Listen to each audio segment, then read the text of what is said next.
Touch this. What about now? Testing 1 2 3. Testing 1 2 3. Do me a solid, Scotty. Let me know if you can hear me now. I think it's working now. No sound LinkedIn. Testing, testing. Did we fix it? Here's the microphone. What about this? Testing 1 2 3. Yes, yes. Hey, we're back. Well, my intro has gone to crap. So that's fun. I appreciate you, gentlemen, for letting me know about it. All right, starting from the top, welcome to the MSP water cooler. And if this is your first time here, let me just share a little bit about what's going on, what you can expect out of today. So the MSP water cooler is, if you're an IT services business owner, if you are responsible for revenue or growth in your MSP in any capacity. So you might be a sales rep, you might be in revenue operations, marketing, growth, customer success. These are your people. This is your place. All right. I'm seeing some feedback. The mic button was the fix. Good, good. Yeah. I was working downtown on site with a client this morning, and my workstation here in my office wasn't fully turned on. I set everything up when I like 30 minutes ago. So that's the joys of rolling with stuff. But anyways, here's how it works. We want to hear from you. And there's two ways you can hear from me. Number one, you can drop a comment on YouTube or LinkedIn with your sales, growth, marketing, business development related scenario or question, and we'll bring it up on screen. We'll discuss it. Normally, we have a co-host here. Normally, we have a special guest here. And a little bit on that in a second. 2026, you're going to see some new and cool stuff coming from the MSP water cooler. But today, you get me. But maybe not just me, because that brings me to option number two. In the studio chat, or on LinkedIn, there's a link to join me backstage. So if you're watching right now and you can turn your camera on and your microphone on and you're feeling brave, you can literally join me backstage in StreamYard. We'll pull you up on screen. We'll give you about a minute and a half of time. And what I want from you is a sales or business development, growth, marketing situation that you dealt with in 2025. And what worked, what didn't work, et cetera, et cetera. All right. So without further ado, lay it on me, ladies and gentlemen. If you're watching this live on LinkedIn or YouTube, or if you happen to be watching the recording back later. Few more thoughts before we kind of super jump in. You can start throwing your questions in the chat or jumping on screen right now. But while we do that, if you've been to an OG MSP water cooler, we normally have our co-host Robert Gillette, and we love Robert, and Robert loves us. Robert is stepping away, at least for the time being, for perhaps the next few months, from the MSP water cooler due to bandwidth issues. It's not a small commitment to give an hour or more almost every week to something like this. So we're very grateful for the time Robert Gillette has given us in the past. We look forward to having him as a guest again in the future. I'm sure we will. And in the process, in the meantime, we're actually working on getting our new co-host ramped up, and that will be someone that we announce, somebody that I believe you all know and love in 2026. Additionally, special guests. So if you're interested in ever being featured in the MSP water cooler as a subject matter expert, sales, marketing, business development, growth for MSPs and IT businesses, let me know, because we're looking for special guests. Maybe you could be featured on a future episode. All right, now here's my big question while we wait. If we don't get any responses or comments in the chat, no big deal. I would prefer that. So if you're an IT business owner and you're watching, we absolutely covet your insights and thoughts here and what works for you. But I have a question for you guys. Okay, you ready? Here's the big question. We got, 2 weeks before 2026. My first question, what was the goal for 2025? What was it that you were looking for, hoping to achieve and accomplish this year? That's the first question. The second question, how did it go? Did you get there? Did you have a goal at the beginning of the year of how many new customers, how much new revenue, how many more endpoints perhaps? What was the goal and did you hit it? If you did hit it, we absolutely want to celebrate your wins with you. We absolutely want to pat you on the back and cheer you on, pop the champagne, and celebrate the success you experienced in 2025.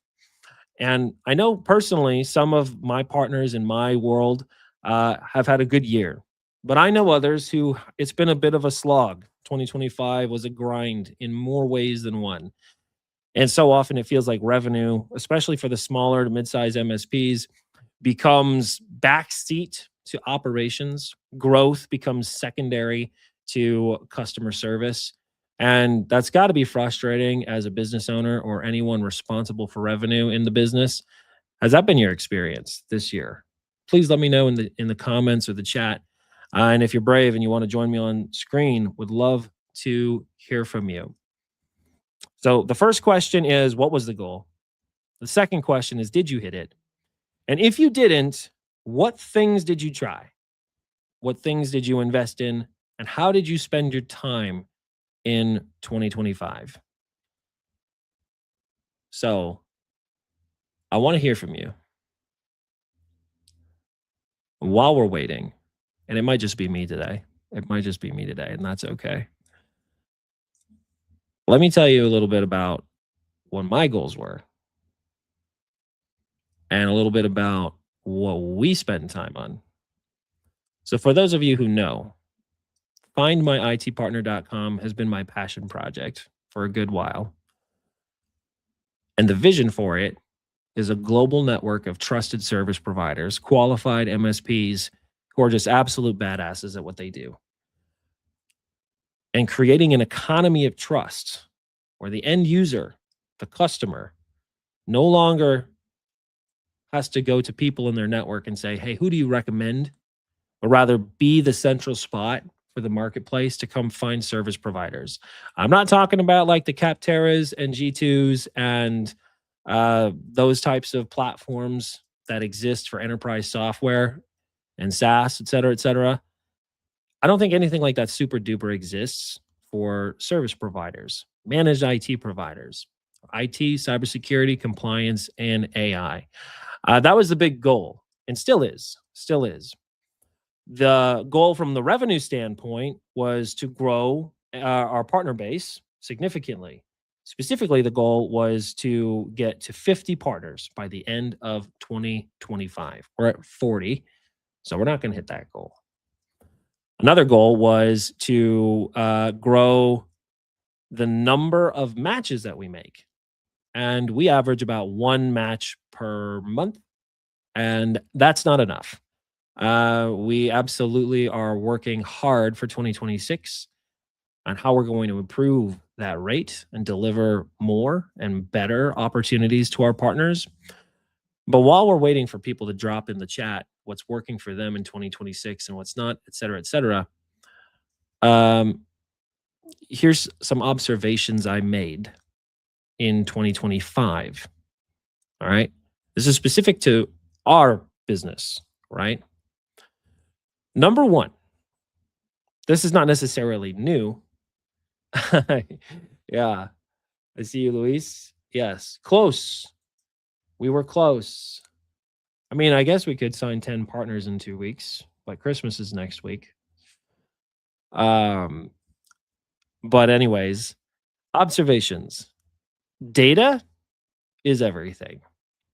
Who you're going after, who you're targeting, needs to be extremely well defined.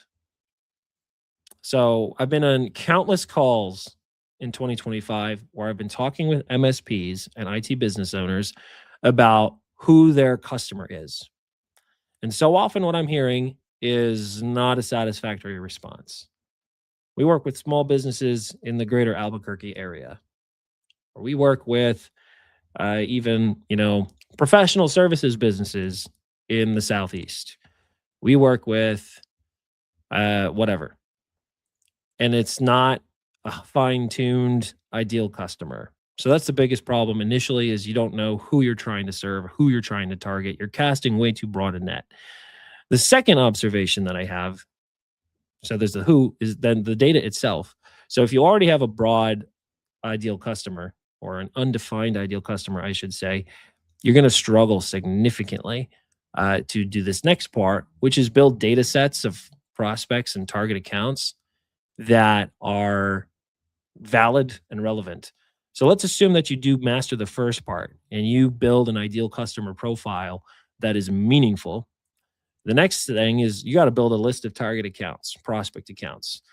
And if you're using the majority of tools out there that promise to build you lists of prospects, there's ways to do it and use those tools that can be meaningful. But if you're just pulling down a list of veterinarian offices from Zoom Info and assuming that these are all buyers of yours and that the data is going to be amazing, you're misguided and you're going to have to learn some hard lessons. And I can tell you because I've learned some of those myself. Nathan, you're absolutely right. Talk to your customer. In fact, I'll spend a minute here. You do got to talk to your customer. If you don't know where to begin when it comes to nailing down your ideal customer, most of the MSPs that I speak to, they've been around a little bit already. They've got typically 25 to 75 SMB accounts, maybe 700 to 1,500 endpoints under management. Most of the folks I talk to are somewhere between their first million in revenue on the low end and as high as maybe 7 million in revenue, or maybe a little greater. But most of them are somewhere between that, 2 and 4 million in annual revenue mark. Most of the demos and discovery calls and meetings I've had in 2025 were with organizations like that. And I'll have this conversation with them about who is your ideal customer. And when I get that unsatisfactory response, which it feels like inevitably I do, my first recommendation is let's do a little exercise. Next time we meet, I want you to bring a CSV file, and I want there to be 5 rows in that CSV file. And on each row should be the URL of one of your favorite customers. And what I mean by favorite customer is if somehow I were able to find you 10 more of those identical customers in 2026, the prospect of that in your mind gives you goosebumps, right? That's what I mean by favorite. So build me a list of those 5, all right? And then you and I are going to get on a call together. You're going to share your screen, and one by one, you're going to pull up the URL of that customer, like their website. And I want you to tell me the story of that customer. Where did they come from? How did you get connected? What is it that you like about them? So I did this with a partner a couple of years ago, this exact exercise. The first one that popped up was a nonprofit. And the guy was saying to me, he's like, we love these people. They're some of our favorite people to work with. And we have a personal relationship with the president and the executive leadership. And, they're a joy to do business with. He said, well, you make money on them? He's like, oh, no, absolutely not. Well, they're not profitable at all. In fact, they're kind of a loss leader for us. And I said, all right. So I understand that they're a valuable client in the fact that you have a personal connection to them. But when we're talking about building an ideal customer profile, we can't necessarily go after these. Okay, good to know. So not that first one.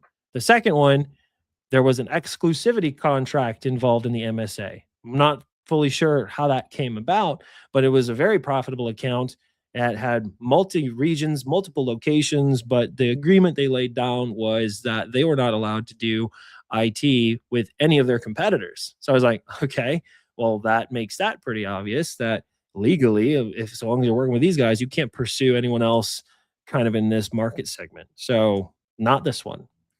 And then he shows me the third one. And the last 3 of those 5 were all manufacturing.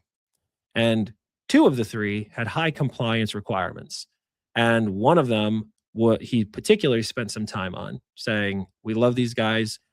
Wow, we're very profitable with them because we have to do all this extra stuff from a compliance standpoint, and we make good money, and they listen to us. So they're not afraid to pay their bills. They aren't scared of what we charge. They trust us with what we do and our expertise and our competency. And so, all right. So manufacturing, high compliance. And we were able to dial in on the ideal customer going through this exercise. Incredibly valuable exercise. Well, you want to know what my recommendation for part two of that exercise is. Now that you've got a more laser focus on who you like and who you want, you're absolutely right. Just like Nathan says, you should go talk to them. So sit down with those three initially, and really anyone else that's in your customer base right now. And you need to reverse engineer the sales process. Where did they come from? Who referred you in? Because it's very likely someone referred you into the account, right? Um, and who is the stakeholder and the champion that you had to win over in the sales process? Who is the one who signed the check? And what were the compelling reasons for the conversation, right? The thing that brought them to the table. And then you need to suss out, is this universally true of everyone in this industry, everyone in this market? Can I build a message around this notion of the inciting thing that brought these clients specifically to me? Now, all of a sudden, you're no longer, you know, dropping a fishing line over the side of a canoe in the middle of the Atlantic Ocean and calling yourself a fisherman. You're getting in a specific fishing boat and you're going at a specific time of year to a specific spot in the ocean where you just happen to know tuna hang out, and you're fishing for tuna now. So you're not just a fisherman, you're a tuna fisherman. Does that make sense? Does that make sense? So Nathan's right. You absolutely need to talk to your customer. All right, so you guys got me on a little bit of a soapbox there with that comment, Nathan. I very much appreciate that. There's still time. If you are an IT business owner, you work with revenue in your IT services business in any way, sales, business development, customer success, what have you. Let me know what worked for you in 2025. Let me know what big challenges you had, and let's discuss them. Is there anybody out there who tried hiring business development reps in 2025? Did it work? Is there anybody out there who tried a pay-per-click campaign this year? Did it work? Marketing automation, perhaps cold email, perhaps LinkedIn automation. Did anyone go to events this year? So let me know in the comments, and if anyone's feeling brave, they can use the StreamYard link at the top of the chat on LinkedIn, and we'll pull you up. We'll go for about another 10 minutes or so here.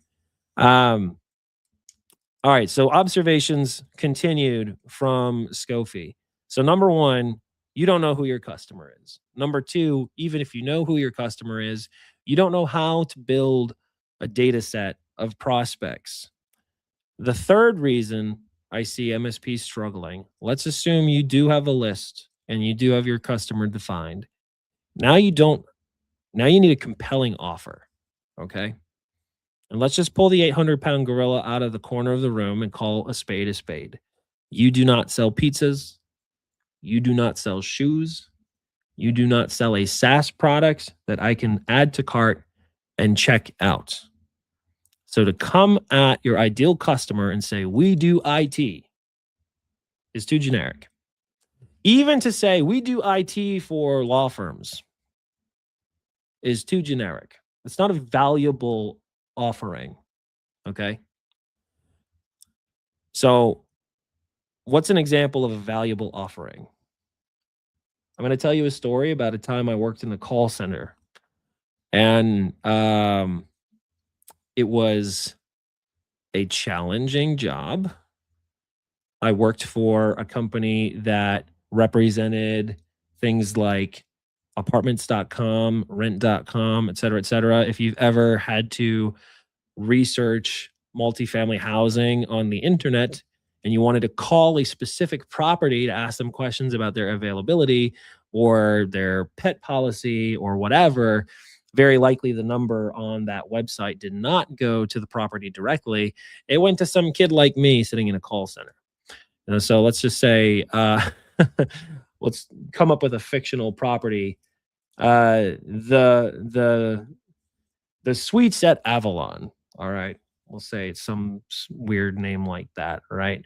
And you go to the suites at Avalon at rent.com and you call the number and my phone rings in the call center. And as soon as it rings, a little info sheet pops up on my screen, and it's the suites at Avalon. And there I can see the availability. So the floor plans, the availability, the vacancy. I can see the rent ranges. I do not see the actual rent prices. And then there's a little section on that sheet with features. Okay. And there's usually maybe 25 to 40 features. Those could include things like granite countertops, hardwood floors, vaulted ceilings, pet friendly, dog park, golf course, park like setting, uh, parking, right? Those are all features.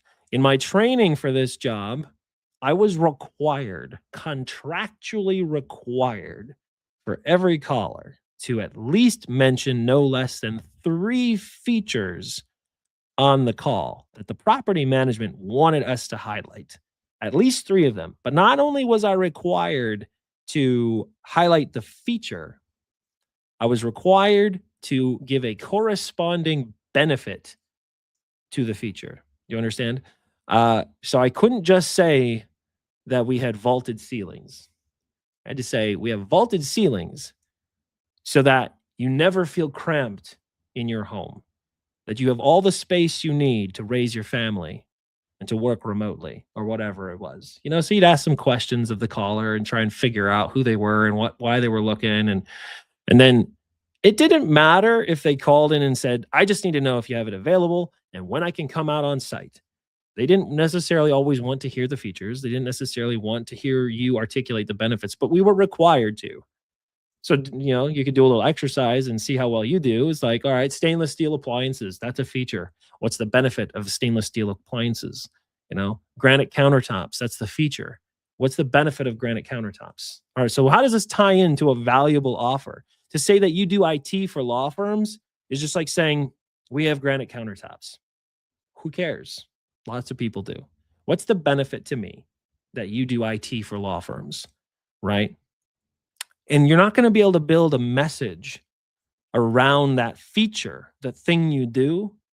You're not going to be able to articulate a uniquely compelling benefit without a deep understanding of the status quo your customer finds themselves in. You know what I'm saying?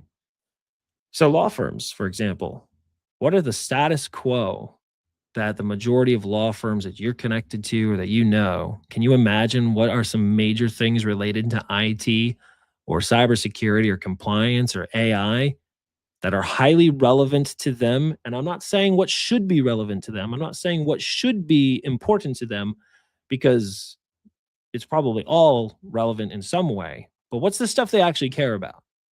Right? Probably things like billable hours, probably things like their reputation in the communities they operate in the markets they operate in, probably things like their ability to complete projects on time and to protect data and customer information and to be able to operate at a high level of efficiency so that they're more profitable, right? I'm just pulling those out of a hat, but I would imagine those things are typically very important to a law office, right? That might be uniquely different from a nonprofit that you're targeting, et cetera, et cetera. And anyways, so those are some observations that I have for you guys. Things that I've seen this year, MSPs and IT business owners in 2026. If you are setting yourself up for success, what I believe that looks like, first of all, is getting a laser focus with pinpoint accuracy on who is your customer. Number one. Number two, identifying target accounts that you are going to engage with in 2026, prospect accounts, right? Building quality data sets that you can start building campaigns around. And don't be confused when I say campaigns, there's a lot of iterations of what that could look like tangibly. But first, pinpoint accuracy on who. Number two, building data sets that meet that profile. Number three, crafting a compelling offer that is compelling not to you, but from the vantage point of your customer. And then everything else is blood, sweat, and tears applied faithfully over time to a proven process, right? So your teams need to start building dedicated time into their calendar every day, every week for business development and treating that time as sacred. Robert Gillette, who, we're a little sad because he's not going to be here for the next couple of months on the MSP water cooler. But he will famously always say, do something always. So once you figure out who, and now you've identified target accounts, you have your compelling offer that your customer cares about. Now you're going to be ready to bleed, sweat, and cry consistently over the months and weeks of 2026, seeking to earn mental real estate with your prospects, getting in front of them. Do you get the opportunity to get up on stage? Do you get the opportunity to meet them at a networking event, to get into their voicemail inbox, their LinkedIn inbox, their social media accounts, everywhere they are? Where thy prospect is, there thou shalt also be. It's not any one of these things, guys. It's not just a cold email campaign. It's not just a phone call. It's not just speaking at an event. It's the sum total of all of the touches that you deploy to earn mental real estate. So as we wrap up, we didn't get any questions today, and that's all right. I know Christmas is next week, and this one's a little weird because we don't have our special guest or our co-host. But if you're watching this later, I still covet you to respond. I want to cheer you on if you hit your goals this year. I want to encourage you, make you feel good about what you're looking forward to in 2026. And if all of this is Greek to you, but it's interesting and you'd like to get time with me, on my LinkedIn profile is my calendar link. And feel free to use that to get 30 minutes together. And I can ask you a couple of questions about what you're looking ahead to and give you some recommendations. That's not something that I would charge you for. I just want to help you out. And I want to wish you all a very Merry Christmas, a Happy New Year. We will not be meeting as the MSP Water Cooler again until 2026. So stay tuned. I appreciate y'all hanging out with us today, and we'll catch you on the next one.